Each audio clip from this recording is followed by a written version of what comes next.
Insider CBC Studios, Annie Petrillo alongside Nigel Reed, Claire Rustad. Nigel, I believe they call this a cracker of a game, and that is what we have seen in the first 45 minutes. Let's get you to the highlights, and it's the Germans who get the party started. Flying start for the Germans. This earns them control of the game. Great move between three of the players we highlighted, Margol and Dabritz.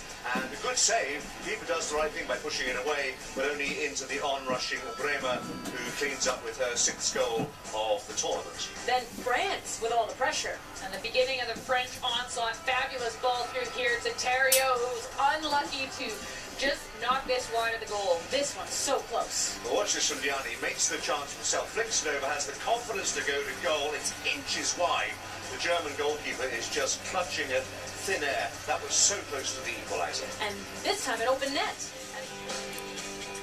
Welcome back. The Germans scored first in the semi-final match against France. That's goal number 15 as well for the Germans in this tournament. Welcome back to our coverage of the FIFA U20 Women's World Cup. And yes, France scored near the end of that half. And Nigel, we always say sometimes it's about when you score, momentum is in your favor. Very much so. I don't think there's any question the momentum is with France at the moment. They didn't get dispirited by losing that early goal, which gave the Germans that confidence. It transferred to the French. They plugged away. Finally, they got their reward. For me now, this is a chance for France to kick on and go and win the match just like they did in the Euro semi-finals last year. And I think this game is far from over. If the Germans can regain control of the midfield, this may be a little bit difficult with Mogul's injury that we talked about in the pregame with her ankle, and the fact that she can't actually play for a full 90 minutes. She'll need to be very, very active in the time that she has left in this half, because that midfield component is crucial for their success today. Stoppage time. It really is last chance saloon for France. They have to just get that ball forward somehow, but they can't at the moment because the Germans are so well organised in midfield. Durand up towards Sarr. Can't get a touch, but he's got for Diani. Diani for France. Clicks it in. Header wide. That was the chance, and that might well be the last chance. Claire Labourget, so often the hero for the French. Very close now to seeing Germany face Nigeria in the final on Sunday. Hungarian referee has just seconds now to add on. Tunkara gets across, final whistle. Germany are in the final for the second time running.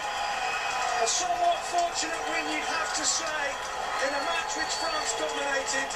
Gilles Etienne goes across to congratulate Maren Meinert as the German players celebrate a famous victory. They were beaten 2-1 by France in the European Championships semi-final last year. They've got revenge. Goals by Paulina Bremer and Lena Petermann.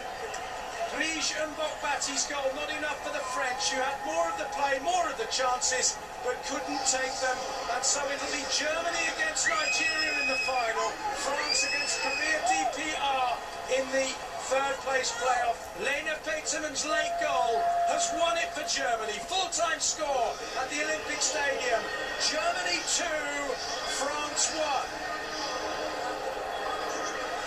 Well, the French said before this game it would be all about the defense, but it was Germany's keeper Kemper who made so many astounding stops, and they go on to the final. Sometimes you get what you deserve in this game, and sometimes you don't. For me, that's the steal of the century by the Germans. The French will be kicking themselves. They rue so many missed chances, particularly in the first half. Early part of the second half, they dominated possession, but if you don't put those chances away, these things happen. It really does show the importance of clinical finishing, and France dominated the majority of this game. Germany was able to salvage the second half there by picking it up slightly in the midfield, although I think that was their weak point for the majority of the game. Yep. But scoreline aside, I mean, these two teams really do set themselves apart from the rest of the tournament. Just very little things opening up when the ball comes to them. Their first touch, the way they direct it, and the way they set themselves up. It really was impressive. It was a great game to watch. So France will face Korea DPR in the bronze medal match, and it will be a rematch of the 2010 final, Germany versus Nigeria. We'll be taking a look at the game highlights after the break.